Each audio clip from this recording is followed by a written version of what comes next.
So what you all are trying to tell me is your girl can't take a couple of weeks off without Reform UK demonstrating that they have the tightest and strongest stronghold in British political history. I've been telling you all for literally the last year that this is going to happen. I told y'all. The recent local elections, anyway, we're going to get into it. But I've been gone for a couple of weeks, honey. My daughter turned 3 and no one told me about 3-nager. Yeah, I'm going through it, honey. Work is working. Obviously, Sister Scribble, my stationery company, is doing very well. Thank you, Jesus. And I'm just been trying to when someone says, Toy, you're just juggling. Imagine constantly just juggling. Like literally physically juggling. That is literally what I've been doing for the last few weeks. And you know what? Some balls had to get dropped. And others, are still being thrown. But let's just get into it. Welcome to the Toy Talks podcast. Toya Talks. Council estate to corporate space. First gen Nigerian setting the pace. From Goldman Sachs to PwC. Building legacies for all to see. This lecture couldn't stop this flow. Law degree, just watch me grow. Masters of the game we show. Every sister how to own their throne. TOIA, let me show you how to navigate and elevate, that's what we do.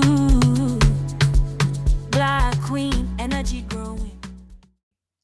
Listen, before we get into the meat, bones, potatoes, the fish and chips of this podcast, let me just tell you, one thing I hope you all take from the podcast, the years that it has been ongoing, the things I've shared, my own personal experiences, the dilemmas, is I always advocate for being boundaried. I always advocate for self-respect. And I also advocate for having the confidence to know your own worth.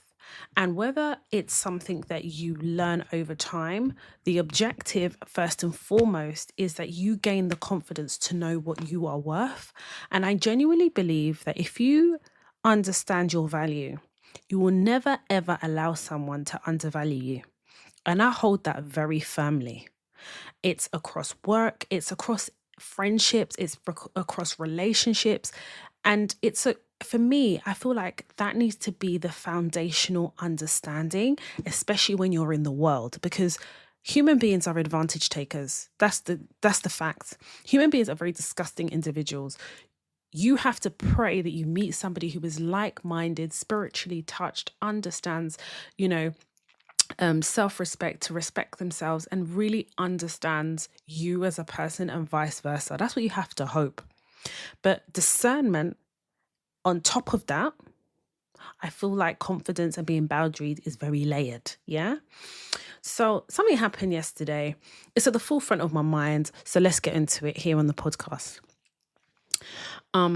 So I obviously do a lot of content across social media. People who have been following me for a while, you guys know I'm not new to this. I grew to this, right? Literally.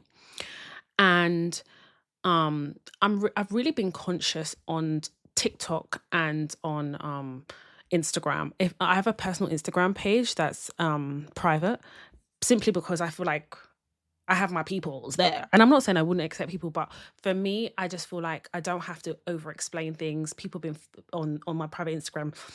Either if they don't know me personally, they've been following my Instagram page for a long time. We talk in the DMs. It's very, very nice.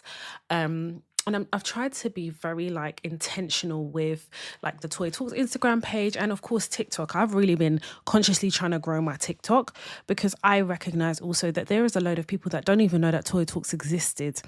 And I've had a lot of feedback from people about how nice it's to see my personality behind the podcast. And, it's been nice. And also as well, I like how my TikTok is set up in that, yes, I talk about the world of work and careers as foundational, but I also show my fashion. I also show different facets of me. And I really like TikTok for that. The algorithm is fucked, first of all. But yeah, I'm just so grateful just to have those what I call creative outlets. So in growing my TikTok, I have a lot well, I shouldn't say, for me, I'm very neurodivergent in this sense. I always say a lot or a little. There's no gray. And my therapist always tells me and reminds me there's a gray. So I have several videos on TikTok that have gone viral. And I have several videos on TikTok that has gotten me a lot of visibility. And they haven't turned into anything yet, but I'm like, I get a lot of like brands that reach out to me and stuff. And for me, especially on TikTok, I feel like it has to just make sense. Do you know what I mean? And I just want it to be organic. So a brand reached out to me yesterday, which was what day is it today, Toya? Monday. A brand reached out to me. So they reached out to me via email at about 11 a.m. And this is a big brand. Like they're well known. And I say brand, but anyway, let me not give it away. And basically, they said that they really loved my job hugging video that I did on TikTok. And those of you who follow the podcast know that I actually did it quite in depth in the podcast, right? So typically, I do like doing that, where I will go in depth and have the conversation. We do a deep dive on the podcast, and sometimes I take some of the key elements and then I'll do it on TikTok, like 3 minutes. And, it does really well. And the company basically said, listen, we love your job hugging video. Like, we've seen like a few of your videos, and we would really love you to do something for us.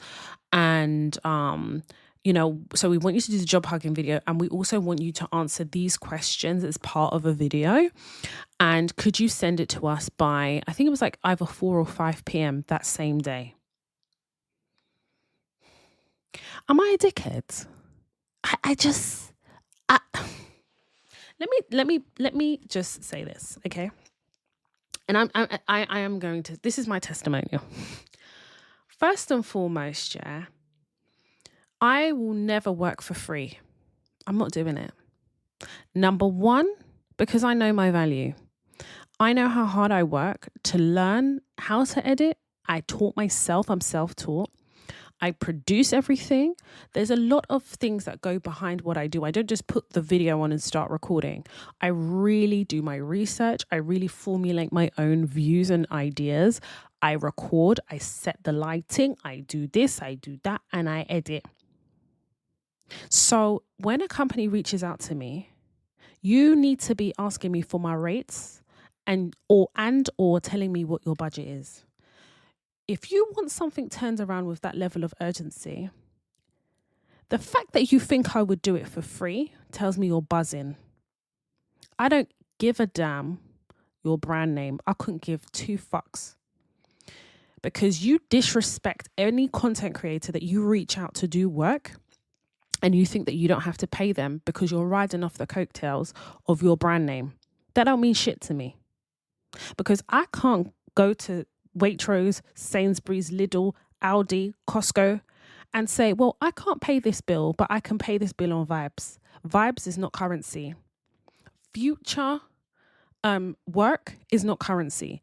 And we need to come out of this thing where we think that we need to suffer and take less because we are preparing for what the future can bring. Shoulda, coulda, wouldas. I don't live like that. And I'm very strict about it. And this is why I say, if you depend on your life, if your future depends on brand deals, you're fucked. And it can never be me. Because I have come from struggle. I have come ground up. So now that I have made the sacrifice, you can't come to me and now tell me you want me to do a piece of work, but you're not asking me my rate or anything.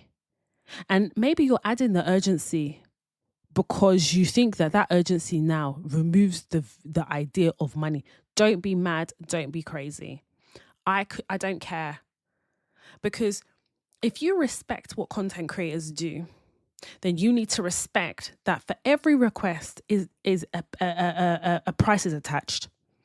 And I am going to do a TikTok about this, first of all, but also from the perspective of how content creators undervalue themselves, because they feel that if they challenge, ask, if they don't get paid on time, they can't challenge it because it means they'll be blacklisted and can't do future deals. You need to be radical for yourself.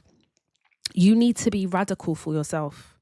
One of my friends, she says she's radical for Christ. I says, yes, I'm radical for my ancestors and I'm radical for myself.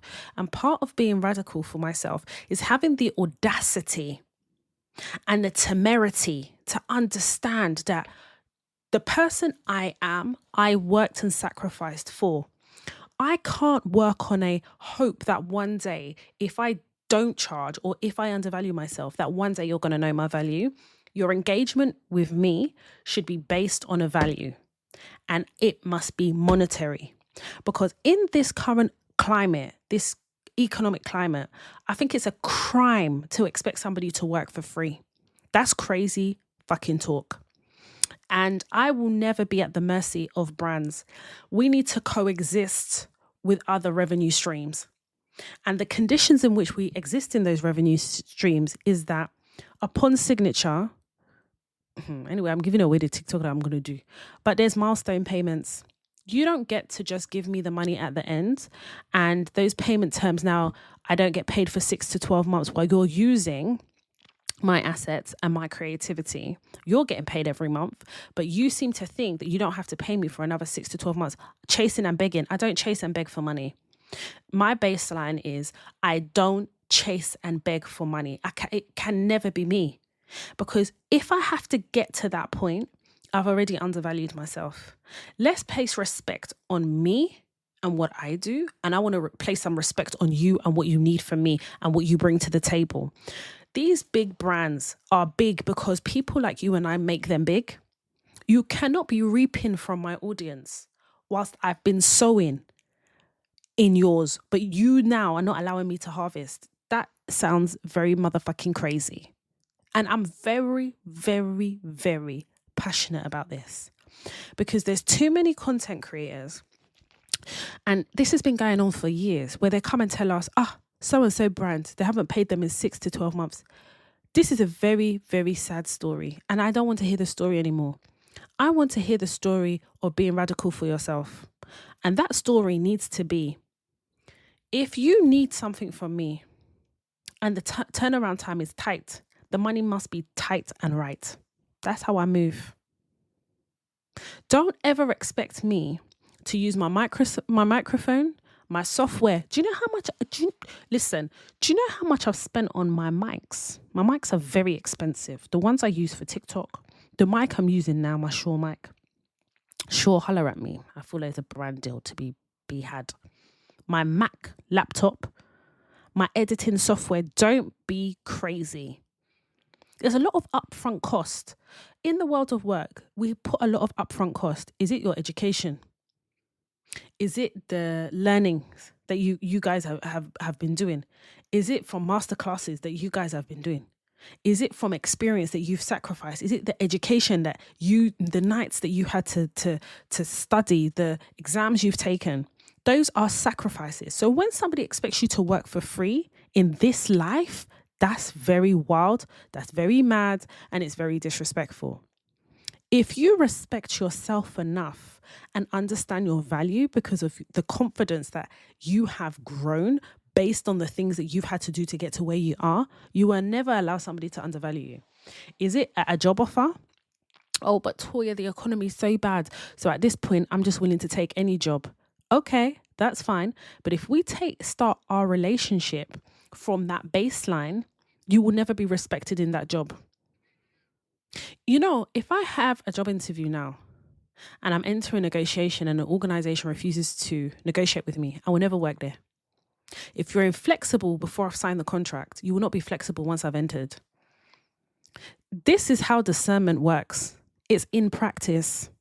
Stop expecting people to just do the right thing. They need to be told what the right thing is because you've set the tone of what you expect. Because I don't play those games.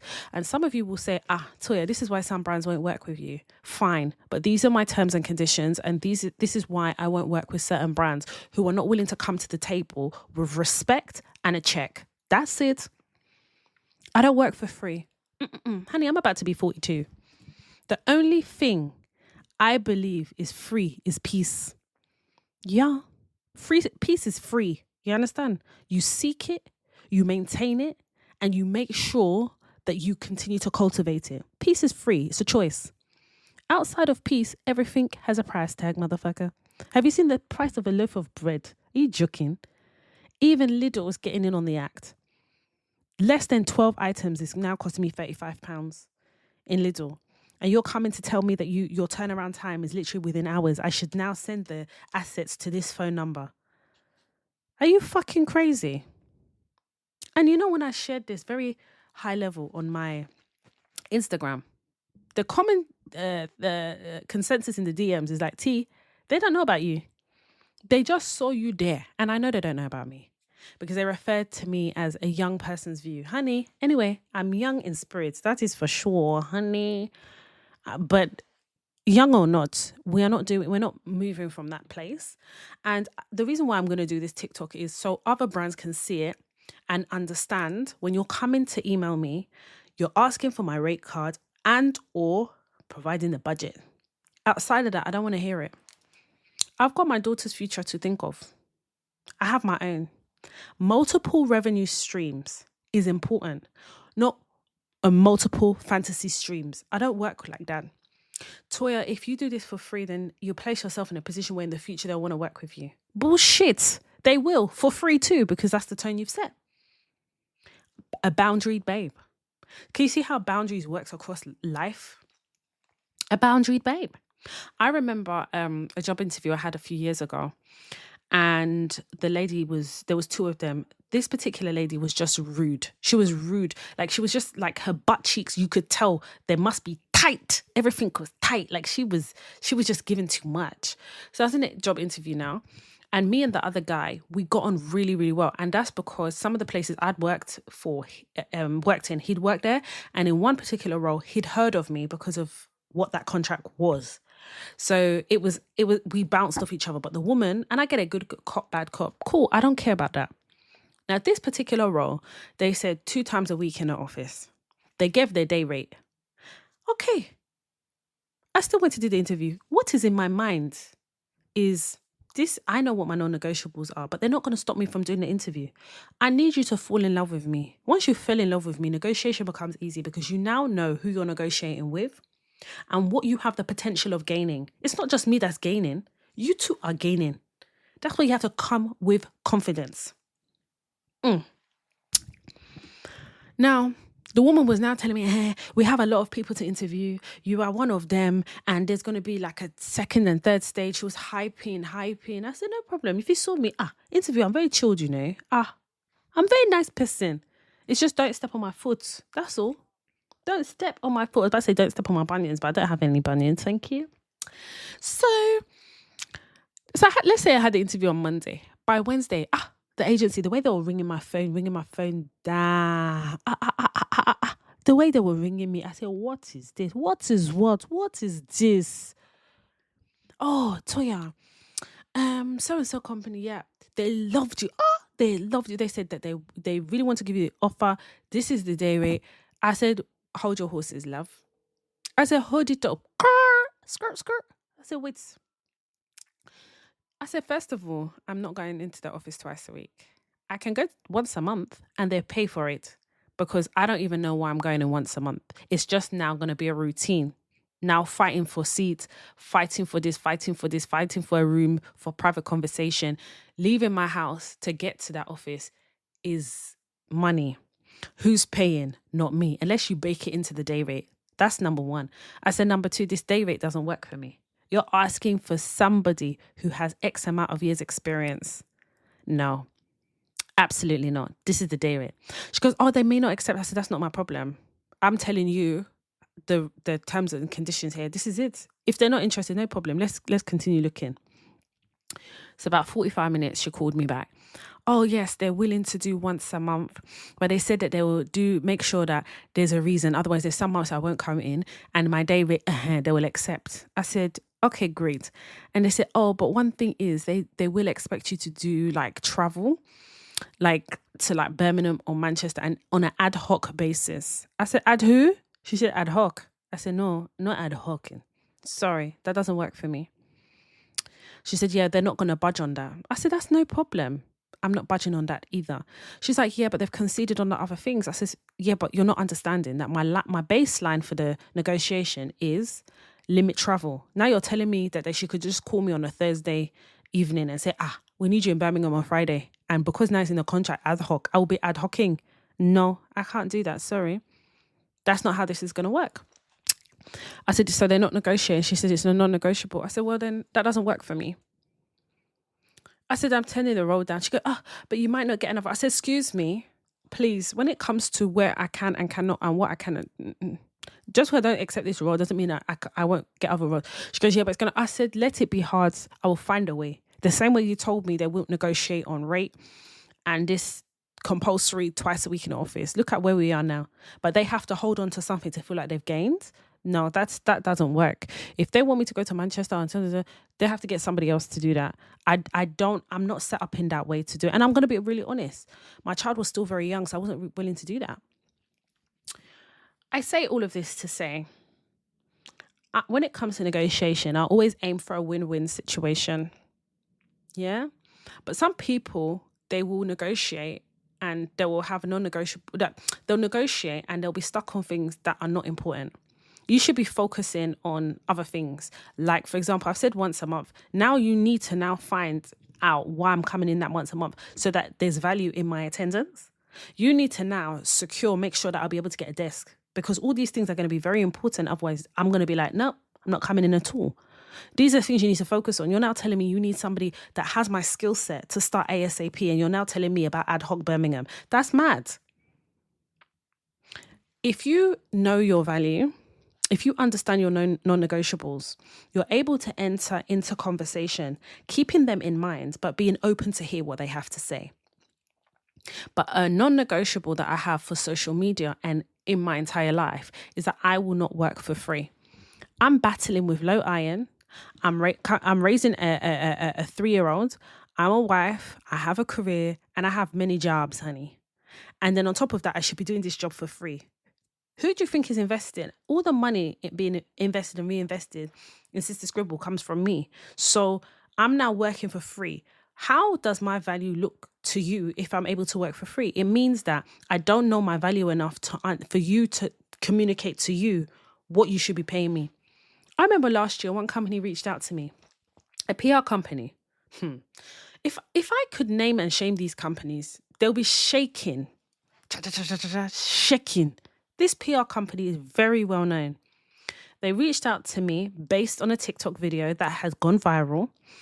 And they asked me if I could promote a new program that was coming out. And this particular program actually relates to kind of what I do on the pod. They said they're going to pay me £50. I wrote back. I literally said, is everything okay over there? Because it's missing a 0.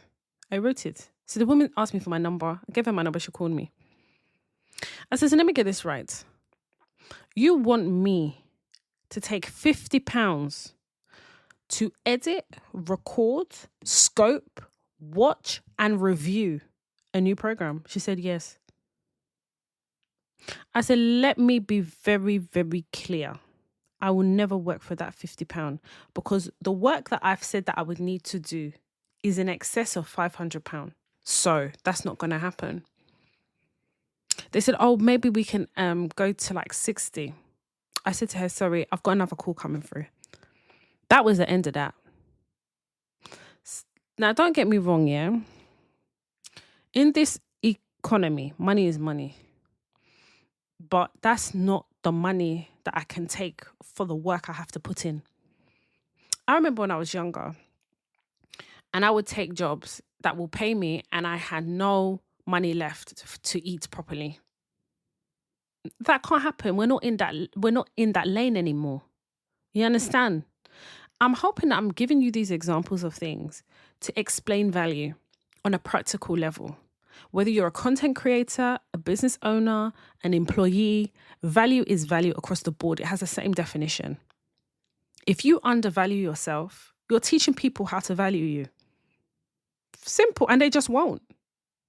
And don't get me wrong, I understand the privilege of having a 9 to 5 and doing content creation. But that's also because I don't want to be at the mercy of nobody. I really don't. I need to be the architect of my career and also influence the direction of my own future. So that means that I have to set the terms and conditions of engagement.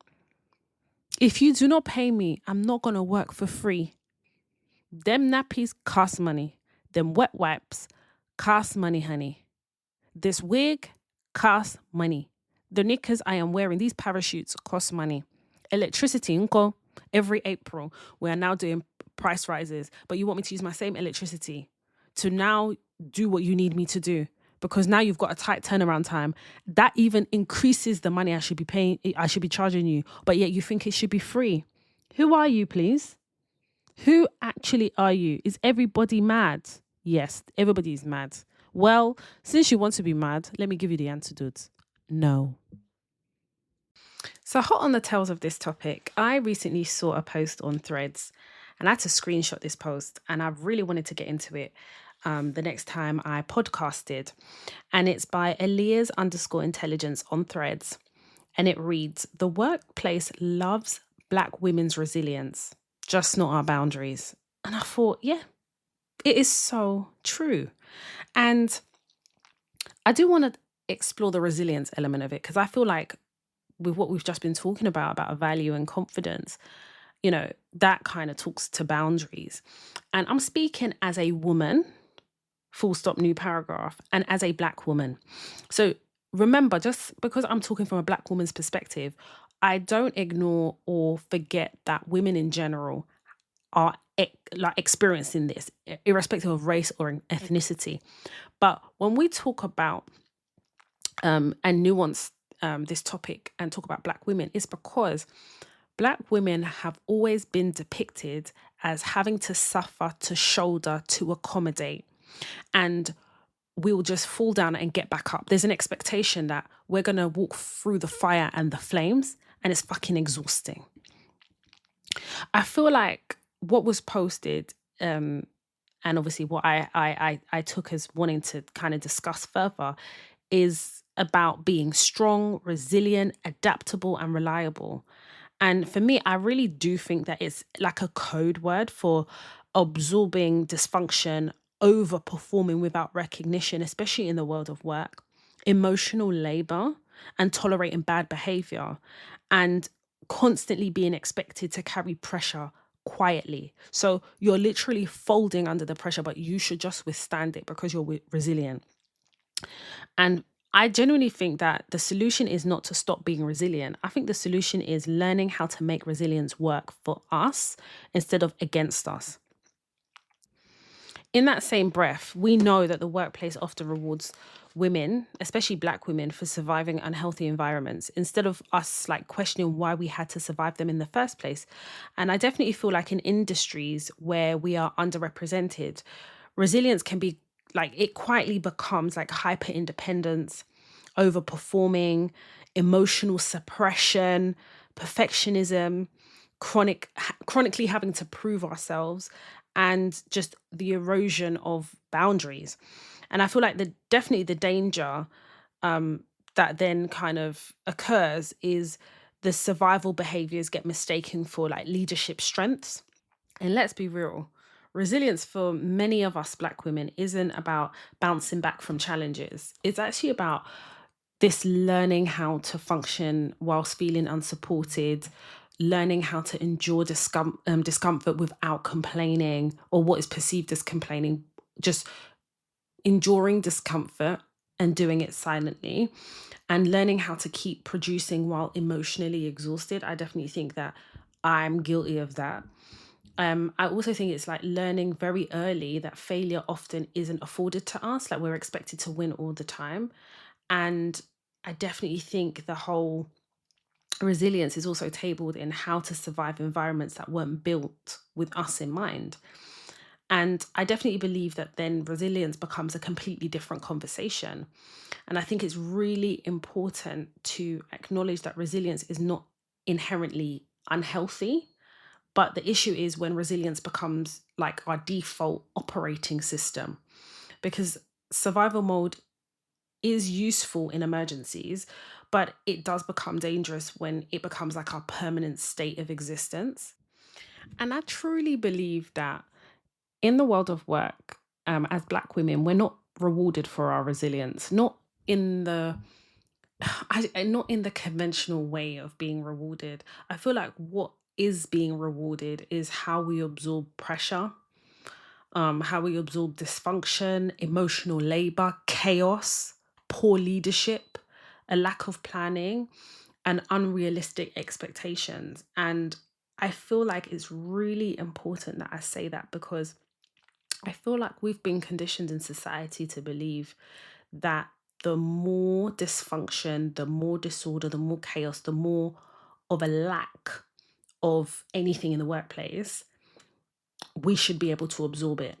And then that makes us resilient. And I think it's a very poor and very broken definition of what resilient is. So if I was to speak to maybe a white counterpart about resilience, her definition of resilience and her actual experience of resilience is very different from mine as a woman of color.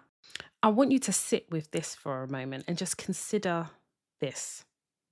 A lot of us Black women aren't rewarded for excellence. We're rewarded for endurance. And I definitely believe this. And it is polarized in the lack of support in the world of work, or how an organization supports bad behavior and almost congratulates you for suffering through it. That's mad. So this may play on your mental health.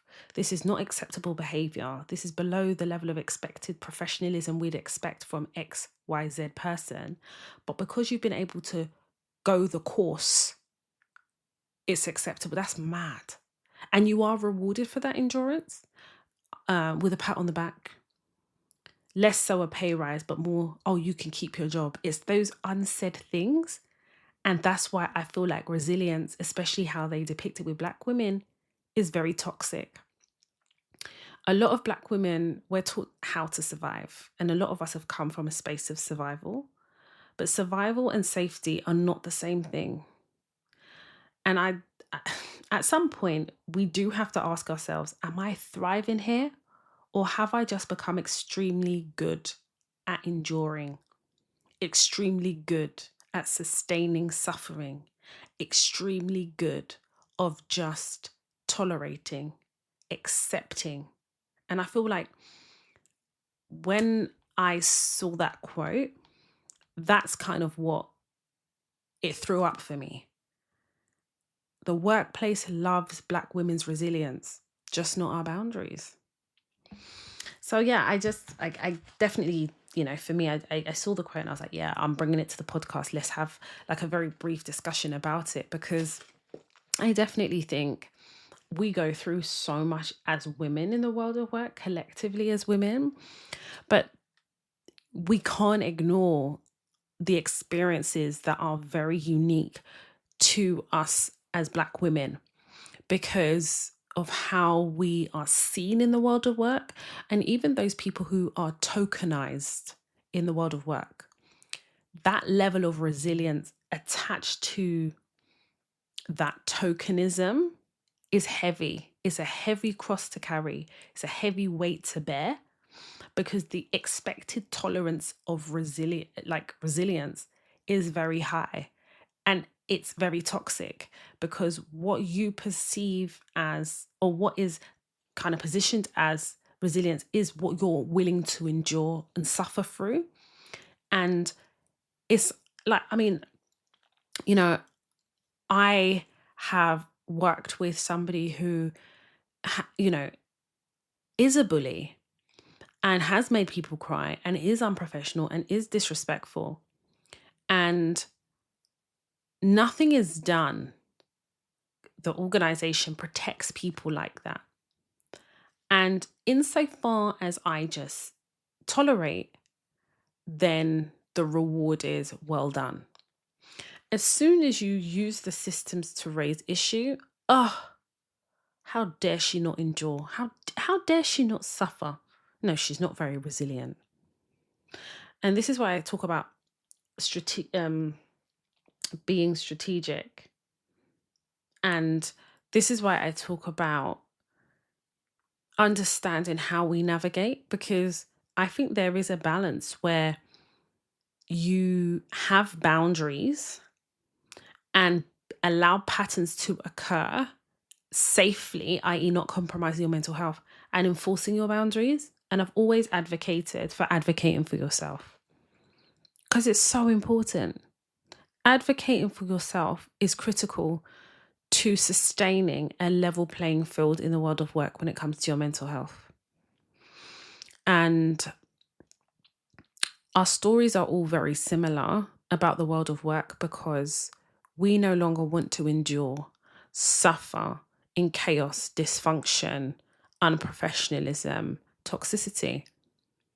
We want to find healthy spaces, a balance of healthy spaces. And whilst no workplace is ever perfect, we're not expecting perfectionism.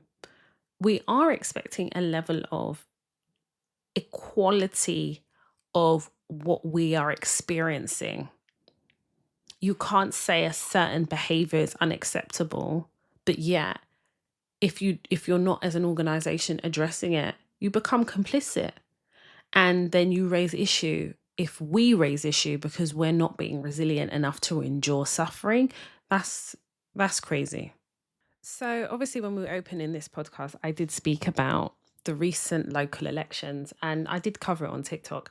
I just want to cover it on the podcast simply because I have been saying it for over a year now about the dangers of reform kind of governing this country. And I think the local elections have basically showed us that the possibility is very real, especially for those people that were maybe thinking that it was out of reach for reform. And I think everyone can see with a lot of the seats that were won, but more importantly, just the effects that reform is having. Because people don't always vote from the best option. They don't. They don't vote for the best option from a position of what is the best option for them. And I definitely think in these local elections, people have been voting from a position of pain. And I don't think the local elections were just about politics. They were about emotions. When people feel abandoned, they feel that they need to stop voting for stability, especially when the stability that they've been seeking doesn't actually exist. People are struggling. Rent is high, energy bills are high, NHS waiting lists are becoming longer and longer. Accessing NHS services is become even more difficult, probably the worst it's been. And wages feel very stagnant. Young people are definitely feeling locked out of the housing market. And overall, public trust is collapsing. So when people feel like the system isn't working for them anymore, they stop voting for maintenance and they start voting for disruption.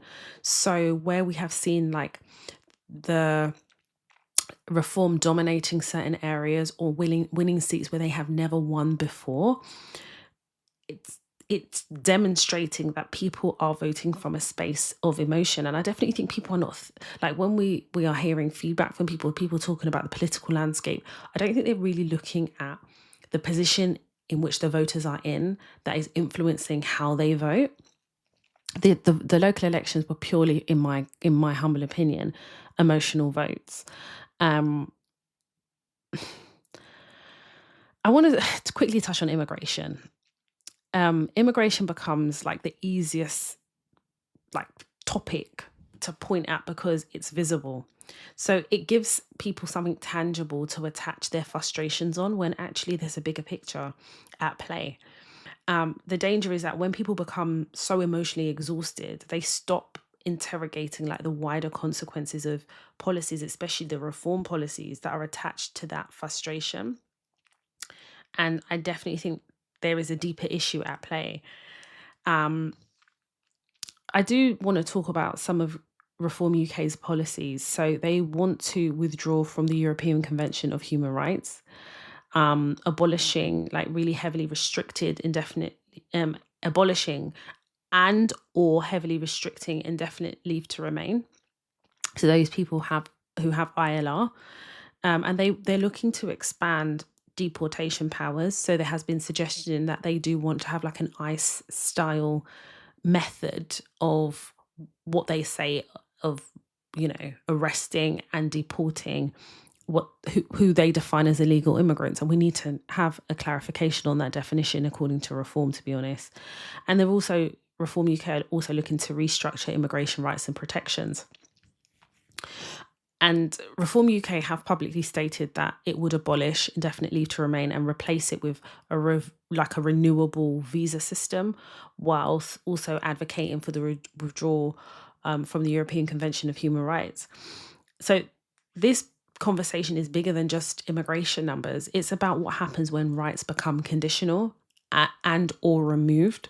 Because once a country becomes comfortable removing protections from one group of people or several groups of people, history does show us that powers really stay contained. Like, it's very rare for such powers to stay contained. And that is massive. The impact of some of their policies will fundamentally destroy this country. And this country is already being destroyed. But what you're doing now is eroding and attacking, taking, removing, withdrawing people's rights. And I think because people are voting from a position of emotion, they're not thinking about the bigger picture. The local elections didn't just reveal political division, they revealed emotional division. A country tired of struggle, a country that just completely losing trust, and a country looking for someone, anyone who sounds certain, who sounds like change is literally on the horizon. And we all know that history shows us that certainty can be incredibly persuasive in uncertain times, even if that certainty doesn't have a great foundation. It's change, it's disruption. And when people feel unheard for long enough and they stop asking for reform, they just literally ask for disruption. And that ultimately is driving Reform UK: disruption, chaos, change, immigration. So let's talk about the collaboration between AP and Swatch for a second. So the standard entry level AP is typically around $20,000 to $30,000. I don't know what the conversion rate in pounds is. Please, honey, I'm recording this quite late. I'm not doing that conversion. But the higher end APs they go for about six figures, and you have certain models exceeding $100,000, right? So I believe this Swatch collaboration is between $400 to $420, which I think works out to about $350, $400, something like that. Yeah, don't quote me. And, I don't know if you guys have seen like the big hoopla over AP and this Swatch collaboration. And I do want to explore it a bit more deeply, because I feel like people are like, oh, this bringing down the brand, this collaboration. But access is actually very important. And it's something that I don't think people have considered within their commentary. I think people also assume that because of the financial and economic hardship, that this will ultimately kill consumerism. But historically, it does actually quite the opposite. Luxury for many people is about escapism. I definitely know for me, it's escapism. For some people, it's about identity, proximity to status, emotional reward, and proof that you're still doing okay.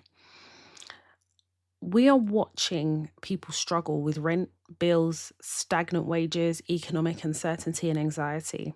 But people will still queue overnight for a roughly £350 watch. So clearly, this isn't about timepieces. It's more about what luxury actually represents psychologically. It's more about the aspiration culture, soft luxury, performative success, social media validation, for example, and ownership of symbolism rather than ownership of wealth itself, especially with this collaboration.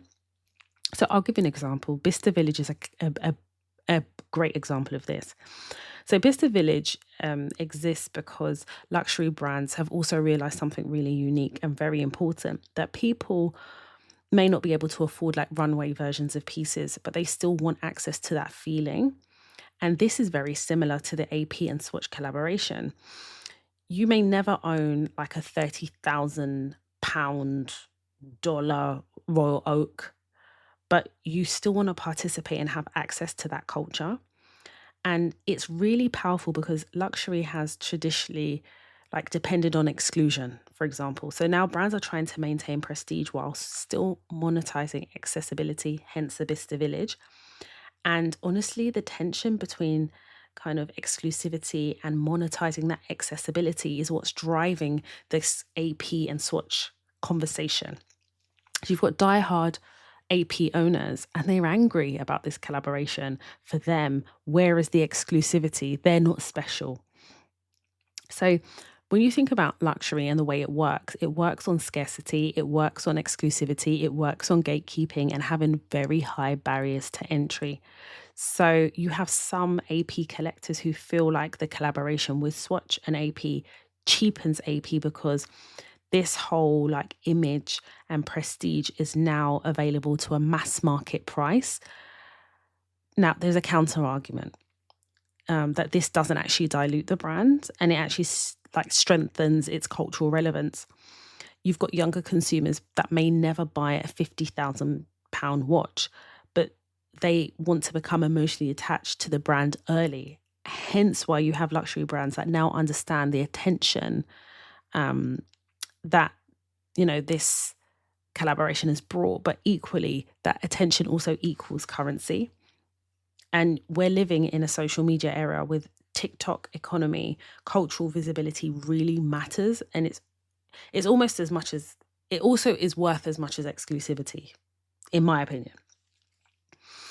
I think for years, like AP watches has existed mostly, and like you see that in rap videos, celebrity wrists, athletes, billionaires.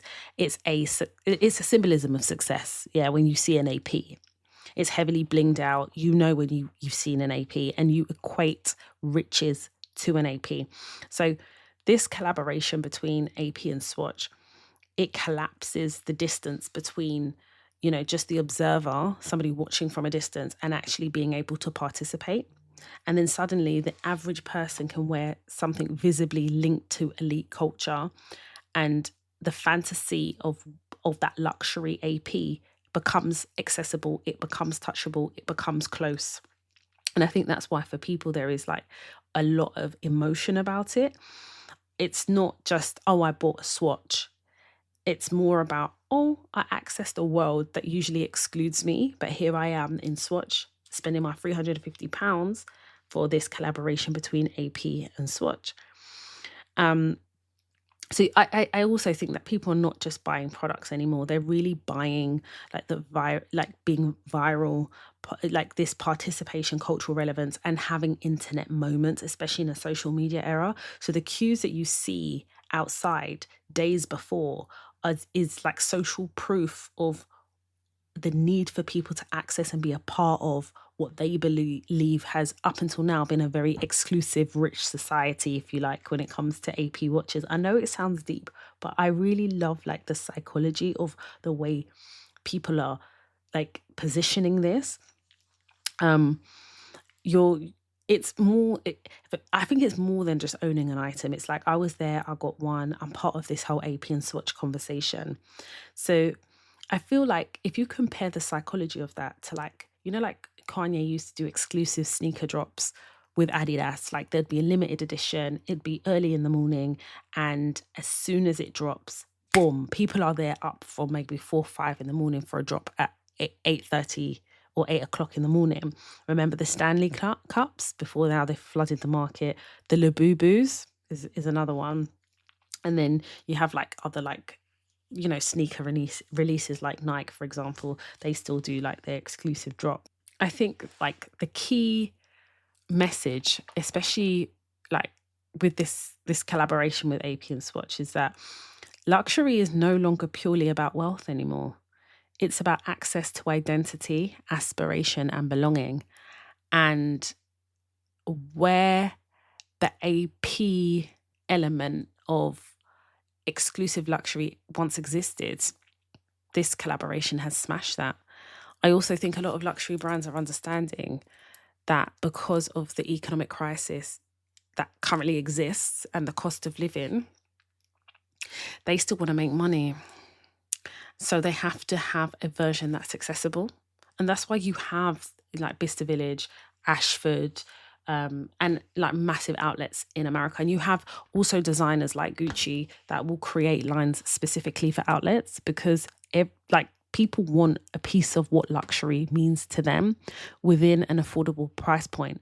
So what you once deemed as exclusive is not as exclusive as you think it is, just because you've paid over and above what the average person can afford. It doesn't work like that anymore.